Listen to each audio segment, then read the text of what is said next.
to the April 7th meeting of the Housing Redevelopment Authority. I'm Ron Anderson, Vice Chair of the HRA. Mayor Hovland is unable to attend this morning's meeting, so I'm filling in. There's just a couple of items to touch base on before we begin. One of them is that this meeting is held both in person and electronically. And as a result, there may be some glitches along the way. We'll do our best to correct them if they occur, but we don't normally have those. Today, community comment will be the only opportunity during the meeting for members of the public to participate. You're allowed to speak for up to 3 minutes about anything not on today's agenda or scheduled for a future public hearing. If you want to call in for community comment, please call 1-800-374-0221 with conference ID 297-9000. The conference ID is 297-9000. Having covered that, Ms. Olson, I wonder if you could call the roll. Commissioner Staunton. Here. Commissioner Pierce. Here. Vice Chair Anderson. Here. If you care to join the HRA in the Pledge of Allegiance, please stand with us. I pledge allegiance to the flag of the United States of America and to the republic for which it stands, one nation, under God, indivisible, with liberty and justice for all. Thank you. We have a meeting agenda before us. Does the executive director or any commissioner have any suggested change to the agenda? No changes from me, Mr. Chair. Thank you. Hearing none, is there a motion to approve the meeting agenda? So moved. Second. Motion by Commissioner Staunton, second by Commissioner Pierce. All in favor, say aye. Aye. Aye. Opposed? Motion carried. That brings us to community comment. We just covered that briefly. The HRA invites residents in attendance or those that wish to call in to share your thoughts on new issues not on today's agenda or, again, scheduled for a public hearing. You'll have 3 minutes to complete your comments. I wonder if there's anyone present who would like to make such a comment. Seeing none, I wonder, Director Benarott, if there's anyone on the line. Good morning. At this time, I have no one on the line. However, there is a slight delay with the broadcast, so I would recommend we wait a minute before moving on. My clock shows that it's 7:43. I'll come back to you at 7:44 or when we have a commenter, whichever is first. Thank you very much.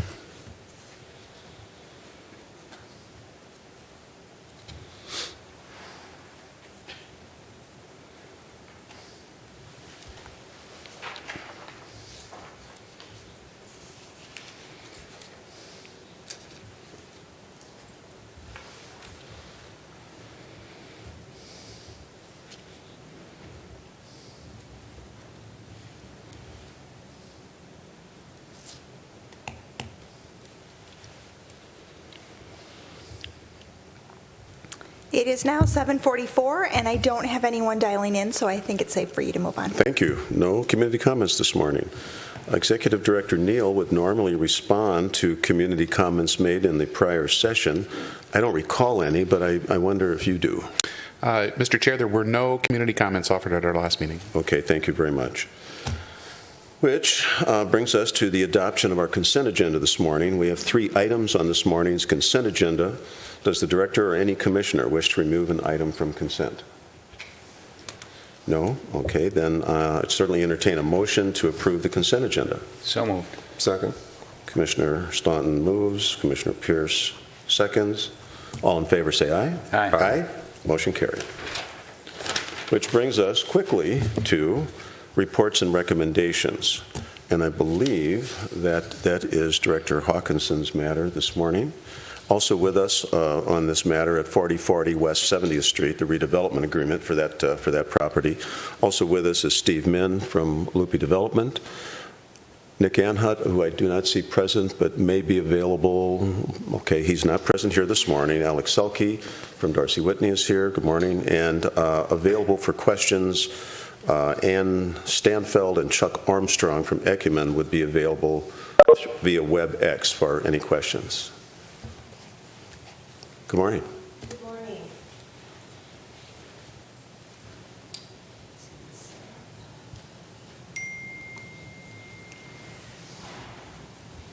At our last meeting, it feels like I'm in front of you often lately about this development. So at our last meeting, you approved a term sheet that included HRA funding of up to $2.8 million in a combination of TIF and a gap note, TIF and a deferred gap financing for the development of Cornelia View, located at 4040 West 70th Street. Today, I am seeking approval of the redevelopment agreement that is based on the previously approved term sheet. The developers have secured a tax credit investor, a lender, and they have received notice that they did not get the deed funds.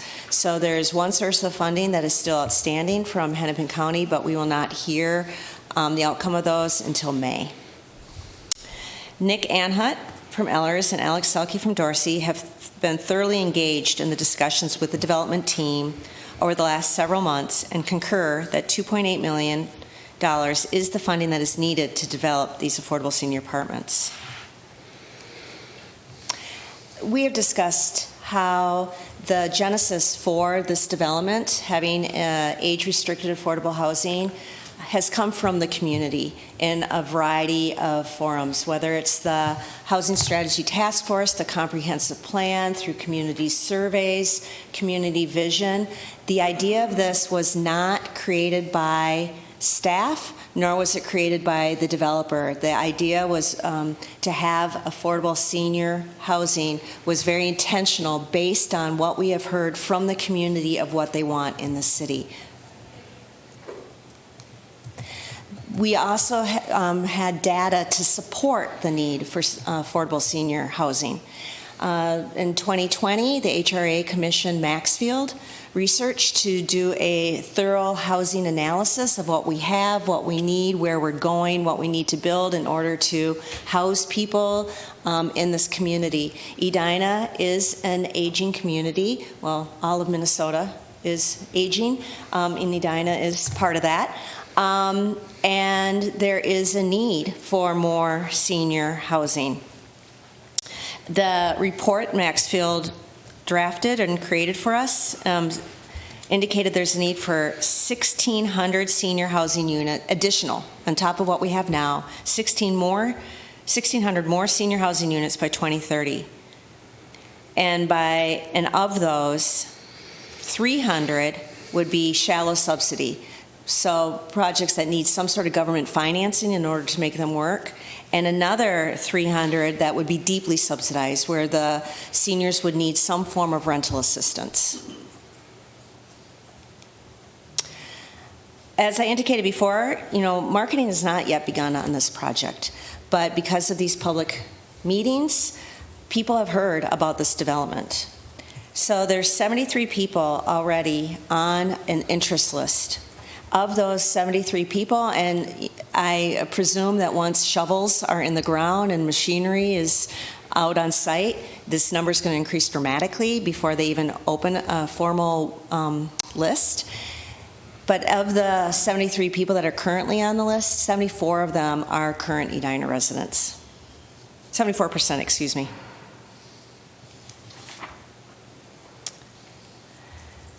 As indicated before, too, the developer was selected by the Edina Housing Foundation because of history and capacity to complete quality developments and their ongoing oversight of completed developments. Ecumen is a nonprofit, is the majority partner.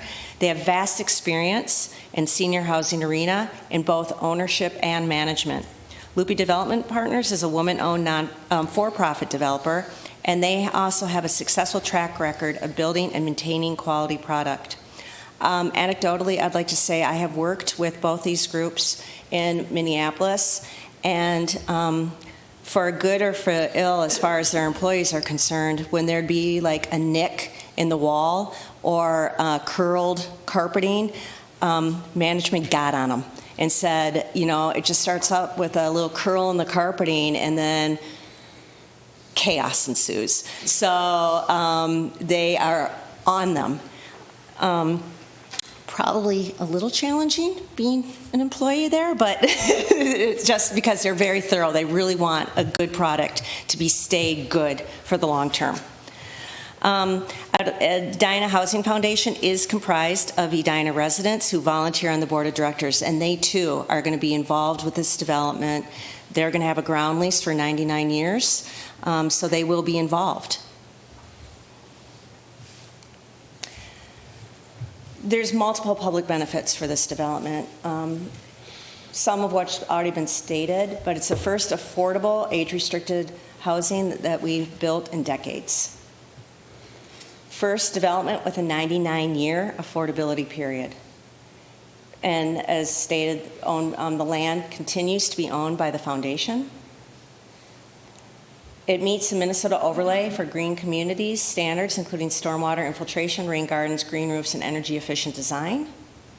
They will implement the Affirmative Fair Housing Marketing Plan, which is part of our affordable housing policy. And the contractor has a history of and will continue to work to include female minority skilled and minority unskilled labor. The developers did an amazing job of securing financing from a variety of sources, which speaks well not only of them, but of the development. They're able to get an allocation of bonds from Minnesota Management Budget, and these bonds leverage the tax credits. The developers also secured financing from Hennepin County and 2 forgivable loans from Metropolitan Council. As was included in the term sheet, the HRA source of funds will be structured as a pay-go TIF note and a deferred loan with 2% interest that is coterminous with a first mortgage amortization. The gap funds will be secured with a mortgage and note and will be in second position subordinate to bank financing. There is still an application into Hennepin County for additional financing, which will be used to reduce our total amount. There's a chance that if the county funds are greater than HRA participation, that the county may request to be in second position, in which case I would come back before you. The closing of all financing occurs at the same time. There will be no pre-funding of this development. Within the affordability, there is a range. Some of the units will be affordable to households with incomes at 30% of AMI, and this increases, there will be at 50%, 60%, and 80% of median income. This allows for a range of housing choice, depending on the incomes of future residents. But at all levels, they are capped by a table at 30, 50, 60, and 80 that is published by HUD and Minnesota Housing. And they have to adhere to these caps. The tax credit investor, they get the tax credits are off their income tax, their organizational tax for 10 years. And so if they do not adhere to these these income levels, they will lose their tax credits. And by then, the equity has already been placed into the development. So there's a lot of control.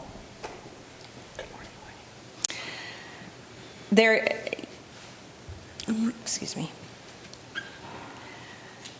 With rents averaging at 57% of the area median income levels, there's not enough revenue to leverage required debt to build the apartment.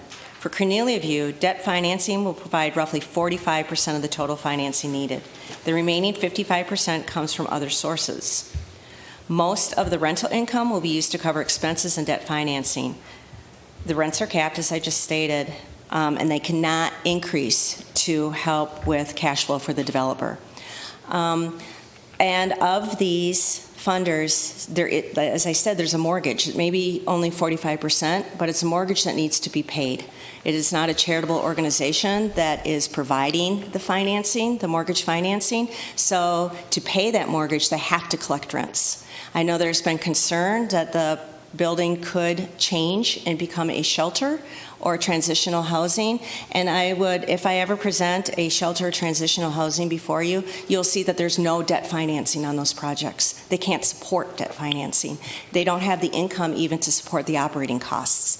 So there's a lot of subsidy that goes into that type of housing in order to make it operational. This, not only are the rents enough to support the operations of the building, but they have to support the debt. And the lenders, they want to get paid. They are expecting that their mortgage is going to get paid off. So there will be income coming into this development through rent, through people that have a source of income in order to pay rent. But as also there are multiple partners in this deal, on the closing calls that we have now, there's a whole army of attorneys. So the development agreement, this, and we have a couple here, so you can appreciate that. No disrespect. Alex and Nick and I have made sure that the city interests are memorialized in the redevelopment agreement, but it has also been vetted by multiple other attorneys to make sure that everything is in place. The redevelopment agreement does show that there's a pledge of up to $1.5 million in a TIF pay-go note. This would be 95% of our annual increment property taxes collected at the site. The HRA does bear no financial risk. The note is executed after the completion of the construction.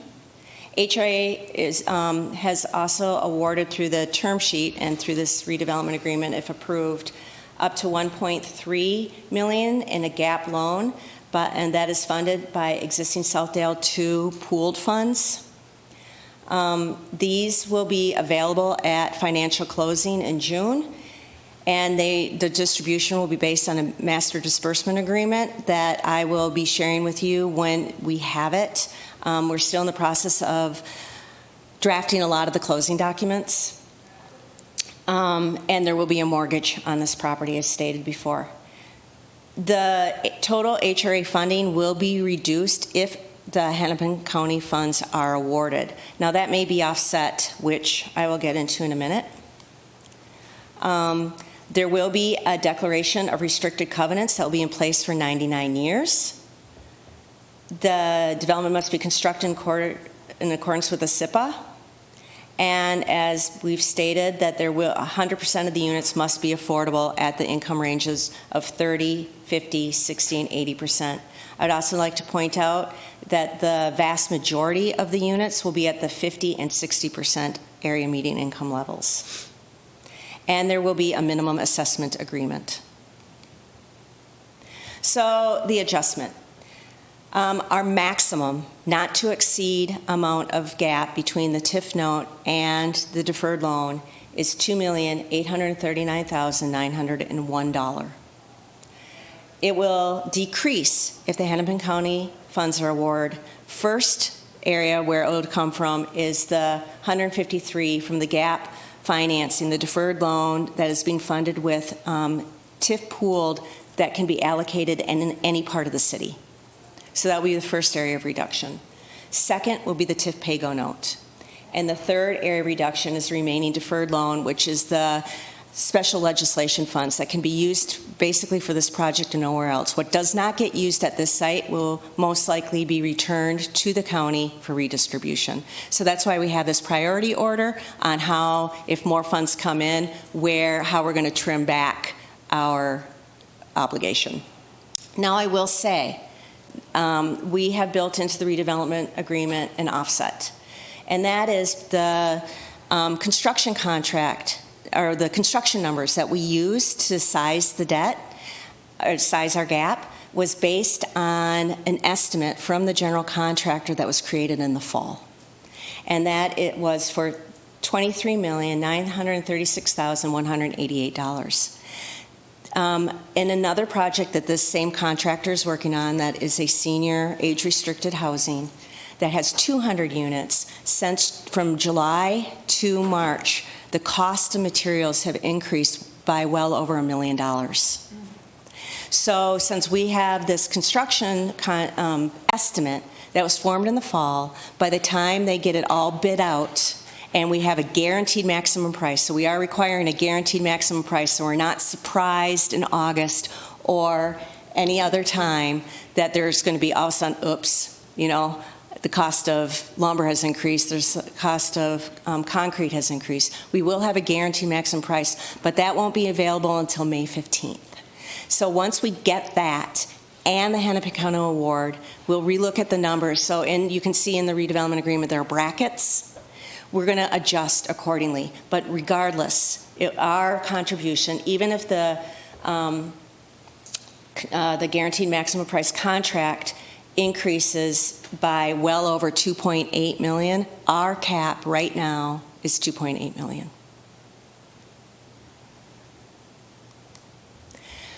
I shared this last month that there are development controls on this. Affordable housing is highly regulated. The investor provides their equity up front. They want to make sure that all the tax credits are going to be there for them, because they're basing the equity on what they presume the tax credits will be. And that is part on the development budget. So they look at what's considered basis, and that can be applied towards the tax credits. So they want to make sure the money is spent the way the money is projected to be spent. So it gets audited in a way after construction is done to look at all the costs in order to be able to get the tax credits. They also, since this is 10 years that they need to get the tax credits, they want to make sure this is well run. I mean, they scrutinize this. Minnesota Housing, since they're the ones that are providing the credits to be able to be converted into equity, they also regulate and monitor these things. The files of the tenants are looked at to make sure that all the underwriting of the tenants, I mean, this does not happen in market rate, where they look at the tenant files to make sure that everything is in order. They have to have a screening criteria that has to be approved by the state on who can actually live in these developments. That does not happen in market rate. So there is a lot more eyes and controls placed on affordable housing that does not happen in market rate developments, to make sure that the investment is solid, that the loans are going to get paid, and that the project is going to be operational for many years into the future. So what I am recommending today is approval of the redevelopment agreement, providing the minimum local financial assistance necessary to fund this project. Thank you. Very well done. Thank you very much. I wonder if there are any other comments. Mr. Min, anything that you'd like to mention? Okay, I wonder, any questions from commissioners? Yes. Thank you. Just the same request I made before, and once we have clarity around the waterfall, I still would like to see that. And it has really less to do with just this project, but I just want to understand how the cash flows go throughout the developer, the investors, who gets paid, how much they get paid, and just making the point that when we were in DC, every city we talk to is trying to solve affordable housing. And so it's a big issue. And I'm frankly just trying to get smarter about how this all works. I think I mentioned the last time, I think it's awesome that the developer is seeking other funds. And so we've been able to demand that of other developers who are looking for TIF for affordable housing. What other funds have you sought out to close the gap other than just trying to increase the TIF note? So I would like to understand that and see that in more detail. And that's something we could take offline. We can just, both of us, the two of us, we could go through that. But I would like to see that. Chair, Commissioners, I am happy to do that. I'll say the limited partnership agreement is a multiple 100-page document. It does spell out when the equity will go in. It's not all at the front end of when they close. Only 20% is available at closing, and the developer only gets roughly the same percentage of their developer fee at construction closing. A portion of it is paid at construction completion, a portion paid at lease-up and stabilization. And so it's drawn out, and this is part of the limited partnership agreement. And the waterfall generally, and I have not seen this one yet either, generally there's a asset management fee that the investor gets. That's the first out the door from the cash flow. I mean, cash flow first gets paid the note. You know, you have to pay the expenses, and then you have to pay your mortgage. Then what's left over? And it's not much, because the note for the first mortgage is usually a 1.15 debt coverage ratio. So that's, you know, we're not dealing with a lot of leverage or extra. But then you have to pay that asset management fee. And then from there, the developer does get a portion of the deferred fee, because they're not getting all of it up front. They get some of their fee out of cash flow. The foundation is requesting that they get 30% of whatever remains for 99 years as a lease, a ground lease payment. And then sometimes there's other things that go in there, whether it's reserves or some of that times that gets paid more up front. But so I'll share that with you depending on how this one is structured. Thank you. Good. Prompt any further thoughts from anyone here? I do have a question, and I wonder if Ms. Stanfield or Mr. Armstrong is available from Ecumen. Yes. Are they online? Yep. Yep, we're here. Good, thank you. Good morning.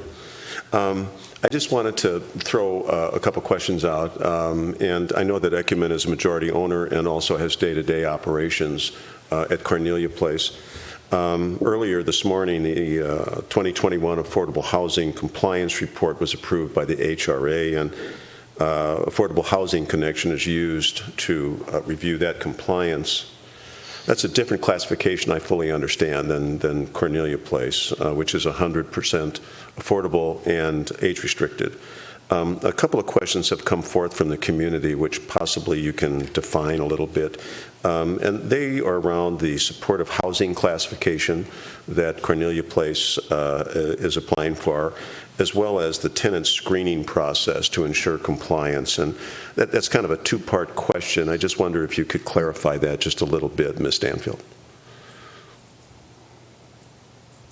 I'm going to let Chuck Armstrong, who is our Director of Affordable Housing on the operations side, take the questions, and I will fill in with any additional information. Of course, thank you. Sure, Mr. Chair, members, Chuck Armstrong, Director of Affordable or Independent and Affordable Living with Ecumen. Good morning. The question, I'll answer the question first about the tenant screening. All tenants, we have a established tenant selection plan that has been approved by the governing agencies, including Minnesota Housing Authority, Finance Authority. We have to comply and apply this to everybody equally. There is very specific requirements that we can, that will allow a tenant to be qualified, as well as also to disqualify them. To be helping with this and to support the compliance aspects, we're doing the belt and suspenders type of approach to this, is that we're actually hiring or engaging with a partner that we're retaining that will monitor our employee or our resident files and our applications to ensure that the compliance is there. So they'll be done properly for all involved, both on the regulatory side as well as on the financial compliance side. We will then also be using an electronic platform that we use with our other properties that maintain this cloud-based and are able to submit the information and ensure that it's complete to the required sources. So what we take this very seriously. They go through a very rigorous screening process, background checks, income verification, of course age verification, as well as a number of other standards. But as for the compliance component, we will be working with an agency to ensure that who are experts in this and that they will be working with us to ensure that all of our files and activities are within the compliance requirements. Thank you. And I wonder if you could comment just briefly on the supportive housing classification. Could you sort of expand on that one? I'm trying to figure out the question. It's early. It's my understanding that Ecumen has applied for a supportive housing classification on Cornelia Place, and so I'm just asking for clarification on that. That's all. This is our partnership with Simpson Housing.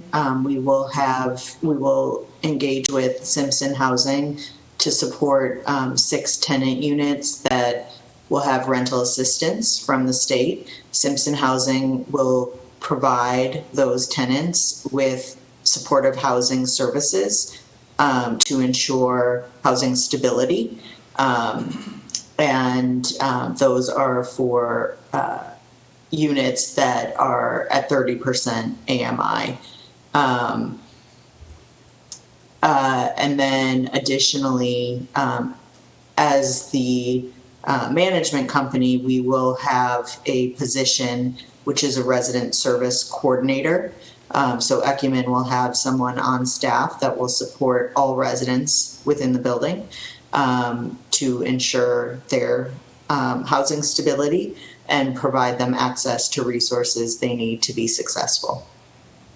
Okay, thank you. That's very helpful. Thank you very much. Does that prompt any thoughts or questions from any commissioner? No? Any comments in general before we move to a vote? Just a slight correction. It's Cornelia View, not Cornelia Place. Thank you very much for Sorry. that correction. We have it on the brain from the other night. That's true. Thank you for that correction, Commissioner. I guess my thoughts on this are that the HRA in general has been very supportive of this project from the get-go. And I do appreciate the input on the 2 questions that have come from the community. I think it's important to address those to relieve any concerns that might exist. I know that Ecumen is particularly well respected, and I feel like every effort will be made to assure compliance and to relieve any concerns that might come forward from the community. I think it's notable that there are numerous people who live on essentially Social Security or less that are both in our community and throughout the area. A very high level of Social Security compensation would be around $24,000. And so there are numerous people who might qualify on this 30% guideline, certainly at 50 and 60 and up to 80. So I feel comfortable in moving forward with this, and I'm really excited about this project. I think it's very, very necessary. Any further questions or comments? Is there a motion to approve the redevelopment agreement on 4040 West 70th? So moved. Second. Commissioner Pierce moves, Commissioner Jackson seconds. All in favor say aye. Aye. Aye. Motion carried. That brings us to, I believe that Director Hawkinson has this matter as well. Resolution 2204, authorizing the sale of land to the West Hennepin Affordable Housing Land Trust. Good luck. Good morning. I do not have a presentation for you regarding this. This was a house that we acquired a year ago because it was a nuisance house in the community, in the neighborhood. It was vacant and had trash on the interior and exterior. It was deemed that since we had a willing seller, that it would be more advantageous for us to buy and control the house rather than go through a lengthy court process of dealing with the issues. One of the reasons or justifications for us to acquire the home was that it could be created as affordable housing. So West Hennepin Affordable Housing Land Trust submitted a letter of interest saying that they wanted the house, that it fit the criteria. They're hoping that it can be renovated, may have to be torn down once they get in and get into the walls and see if there's mold or other health and safety issues. Today, Brenda Lana Wolk Wolke has joined us, and I asked her to come in part so you could meet her and see her, because we have had, during COVID, some approvals and financing and successes with the Homes Within Reach through the West Hennepin Affordable Housing Land Trust Program. And so Brenda is here if there are any questions that you have. This was a public hearing on March 3rd. It was open on Better Together. There were no comments. So I'm seeking today approval of the resolution that would allow the HRA to convey this house to the West Hennepin Affordable Housing Land Trust Homes Within Reach program, and we would get underway and get it in their hands as soon as possible. Thank you. Any questions on that matter from any commissioner or comments? Yeah, I just have a Mr. question. Jackson. Thank you, Mr. Chair. Brenda, first of all, what's your last name again? My last name is Lana Wolke. Okay. Lala Wolke. So, Ms. Lala Wolke, I wondered if you could just kind of, since this is the first time we get to meet you in person, welcome, talk to us a little bit about how this, we're all very proud of our increased engagement with the Hennepin County Land Trust. And I wondered if you could just sort of give us a little bit, a very high picture view of how this fits into your overall picture and the importance of this program to Hennepin County. Sure. So as we provide affordable housing to our homeowners, we kind of look at who we have on our wait list and where they want to live. So currently we work in 14 communities in Hennepin County. We're always looking to expand that to other communities. But when we look at our pool of current wait list people, there's about 78 people on that wait list. It's amazing the majority of people that want to live here in Edina. I would say on that wait list, we probably have 45 of those 78 that have identified this. What our process is we ask them to identify 3 communities that they'd like to live in within our service area. And it's amazing. And in real estate, they always say it's location. It's not just location. For home ownership, it's about the community and what the community has to offer in terms of services, in terms of transportation, in terms of what's available, and the schools. So this is really a desired community. In the area where this home is located, we recently purchased a home out of a trust, and we've just put that home on the market last weekend. We took a 2-bedroom home, made it into a 4-bedroom home, and completely remodeled it.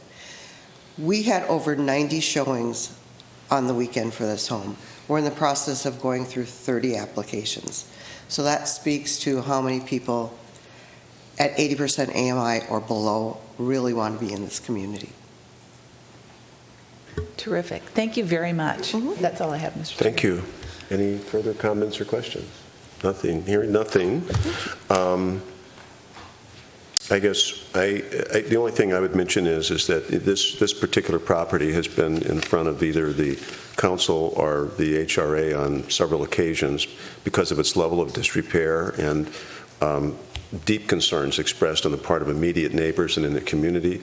It was acquired and rehabilitated and now is available for homeownership. So I think that's a positive comment, so I can support this. And I guess I would ask for a motion, please, to approve resolution number 2022-04, which authorizes the sale of land to West Hennepin Affordable Housing Land Trust. So moved. Second. Is there a second? Commissioner Staunton moves. Commissioner Jackson seconds. All in favor say aye. Aye. Aye. Motion carried. Which in turn brings us to any HRA commissioners' comments this morning. It's a quiet crowd today. Commissioner Pierce. Thank you, Acting Chair Anderson. Did I do it right?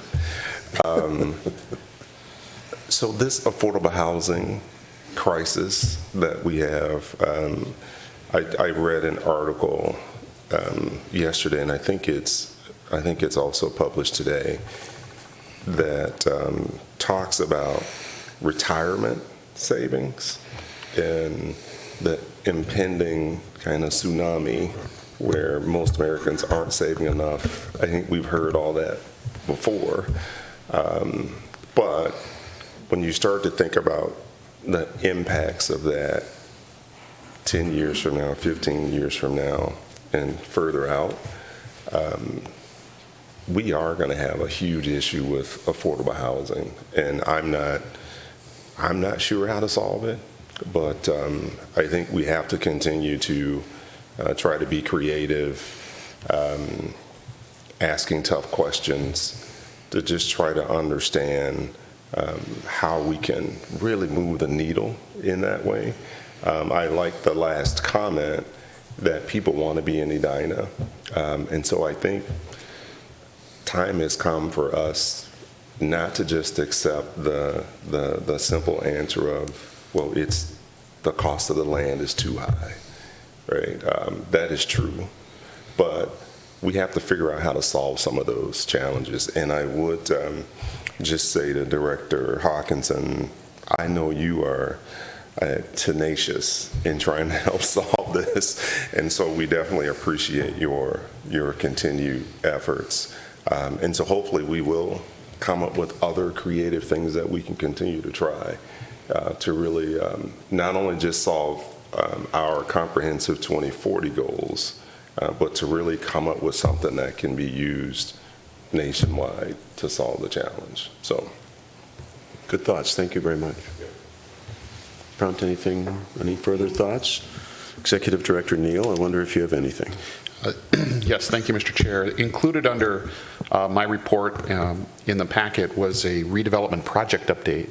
I need to confess that Mr. Neuendorf did my homework for me on this project, but it's really quite good in terms of the comprehensive scale in which the number of projects that are going on around the community and the status of them as of this meeting. So I appreciate Bill's work on that, and also want to let you know that the top project on that list are the kind of public works infrastructure projects associated with the development on the other side of Highway 100 in the Arcadia Grandview area, and some of those projects are slated to restart as early as next week. So those projects will begin and start the process of improvements and traffic snarling for another season very soon. Thank you. Thank you. Any questions for Executive Director Neal? Yeah, just one question on, the project that we just heard about, the 4040 West 70th. We talked about associated kind of right-of-way improvements. What's the status on that? I'm not sure. Mr. Neuendorf or Ms. Hawkinson, are you aware? Yeah, I don't know that answer. Chad Milner, our engineering director, has been working on that, but I don't know the exact status of it at this point. Didn't mean to spring it on you. No. We'll find out. We'll find out and share that with the HRA. Good. All right. Thanks. Yep. Okay, then, I wonder if we're at the end of our deliberations and with no further comments, then I would seek a motion to adjourn. So moved. Moved by Commissioner Jackson. second. Seconded by Commissioner Staunton. We stand adjourned.